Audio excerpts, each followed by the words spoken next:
Custo de vida, emprego e desemprego, cesta básica, tarifas públicas, salário mínimo. Agora, na Brasil Atual, a análise do DIEESE. E nós vamos conversar com o diretor técnico do DIEESE, Fausto Augusto Júnior. Bom dia, Fausto. Bom dia, Glauco. Bom dia a todos. Fausto, ontem a Comissão de Finanças e Tributação da Câmara dos Deputados aprovou o projeto de lei 2.541, que prorroga até dezembro de 2026 a desoneração da folha de pagamento, uma medida que é válida para 17 setores da economia e que terminaria no próximo mês de dezembro. O PL ainda vai passar pela Comissão de Constituição e Justiça, mas os deputados aceitaram o parecer do relator, que alegou que a extinção da desoneração da folha representaria um obstáculo à manutenção e à geração de empregos. Como é que você analisa essa medida, Fausto? Bom, primeiro vamos lembrar que a discussão dos 17 setores de desoneração da folha tem a ver com as chamadas pautas bombas que levaram ali ao impeachment da presidente Dilma, o golpe de 2016. Essa discussão da desoneração da folha é uma discussão bastante antiga e que, de alguma forma, leva à questão de que, afinal de contas, o que gera emprego? Né? O que gera emprego é crescimento econômico, o que gera emprego é o custo da mão de obra, o custo efetivamente do emprego e etc. Eu acho que esse é um debate que a sociedade fez pouco, um debate que deveria ter sido feito, ou deve ser feito, de maneira mais abrangente, do ponto de vista ali da reforma tributária, e não de uma discussão pontual, como a questão dos setores. A discussão do conjunto de quem está reivindicando, dos setores, de manter a desoneração, tem a ver, de alguma forma, com a questão do momento, ou seja, o Brasil está longe de estar num momento de crescimento, e a manutenção e o fim da desoneração causaria mais custos para essas empresas num momento muito ruim. A questão não é essa, a questão é que o relatório amplia essa desoneração até 2026, né? Ou seja, a gente está falando muito mais de uma medida emergencial para o momento aí de saída da pandemia, o momento de volta da economia, mas uma medida que está se transformando em estrutural. Vamos lembrar que essa medida desde 2016, então nós estamos falando aí, vai ser alguma coisa perto de uma década com essa desoneração da folha. Então, de alguma forma, o grande problema disso é, de novo, não estar sendo discutido de maneira mais abrangente.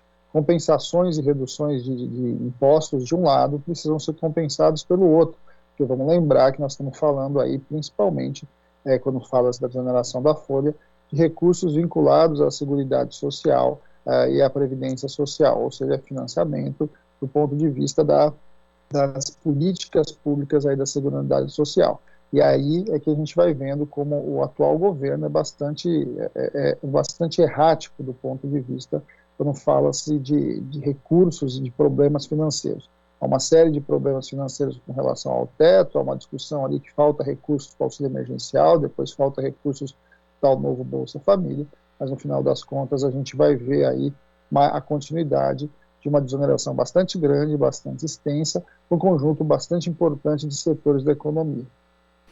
E como você lembrou, Fausto, a desoneração começou ali no primeiro mandato da presidenta Dilma Rousseff, beneficiava naquela época 4 setores só. Depois, à medida que ela foi sendo renovada, foi aumentando o número de setores. E mais tarde a própria presidenta, já na condição de ex-presidenta, falou que aquilo tinha sido um erro. E olha que ali a desoneração estava integrada a um programa que era justamente tentar estimular a indústria, tentar gerar mais empregos, mas isso acabou não acontecendo. Agora, então, a chance de dar certo é menor ainda.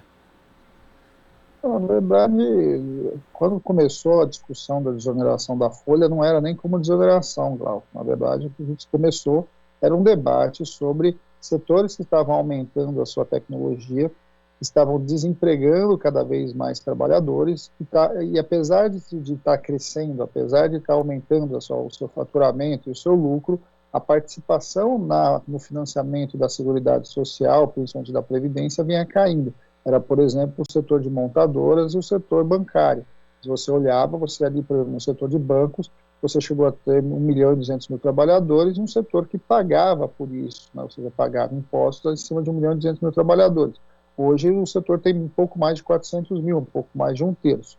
Ou seja, um setor que é muito rico e que, no final das contas, paga-se muito pouco imposto para a contribuição do sistema de Seguridade Social no Brasil. A mesma coisa é o caso das montadoras de automóveis, que era um setor que também chegou a ter, uma montadora chegou a ter quase 40 mil trabalhadores, hoje opera com em torno de 10 mil trabalhadores.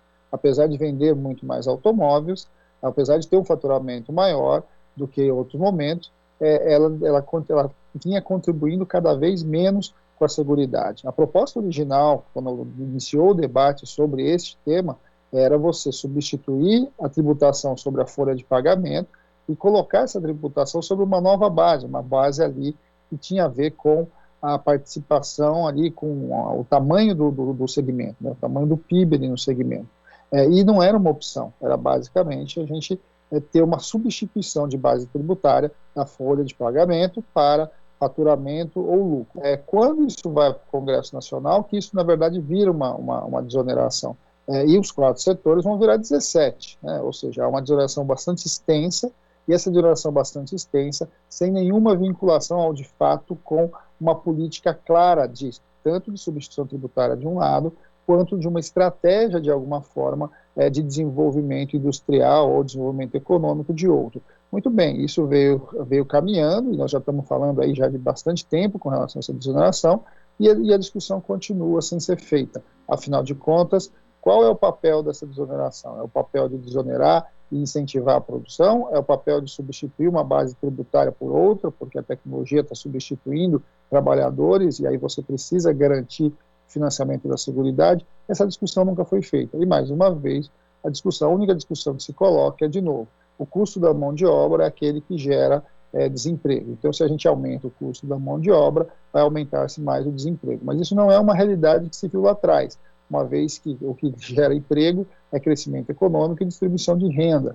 Agora, esse debate é um debate bastante complexo do ponto de vista da Câmara, é um debate importante, e o problema maior é o debate do momento, né? Hoje nós estamos exatamente num momento bastante duro da economia, e é óbvio que quando a gente faz uma discussão de aumento de custos para determinados setores, isso pode e deve causar problemas. O problema é que o debate que está sendo feito não é esse debate, é um debate mais estrutural, porque se propõe ampliar essa desoneração de folha por um tempo muito maior do que até o próprio tempo da própria crise. Segundo o próprio relatório, isso vai atravessar o próximo mandato inteiro de quem assumir eventualmente a presidência a partir de 2022. Então são questões colocadas que precisam ser debatidas, e o principal espaço para debater isso seria a reforma tributária, e não uma discussão pontual sobre desoneração ou oneração da folha.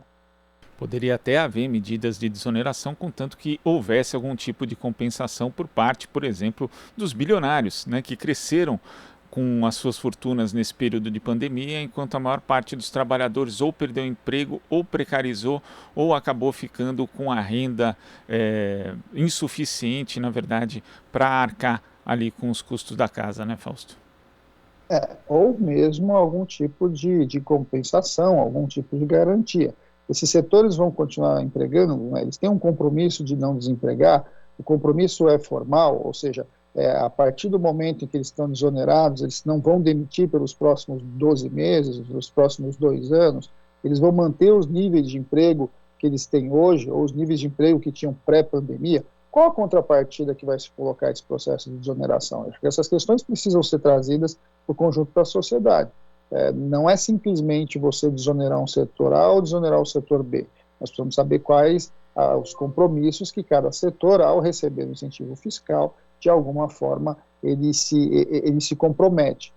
O que se faz é basicamente uma fé em que a questão de desonerar vai gerar emprego, e a gente tem insistido que o que gera emprego é uma mudança da política econômica, uma mudança de tudo que está aí, né? Inclusive dessa insegurança que o governo Bolsonaro traz para a economia e que afasta investimento, que simplesmente coloca em xeque tudo que foi construído a duras penas nos últimos 20 anos. Então, quando a gente está olhando para esse momento, o mais importante é uma discussão séria sobre essas questões.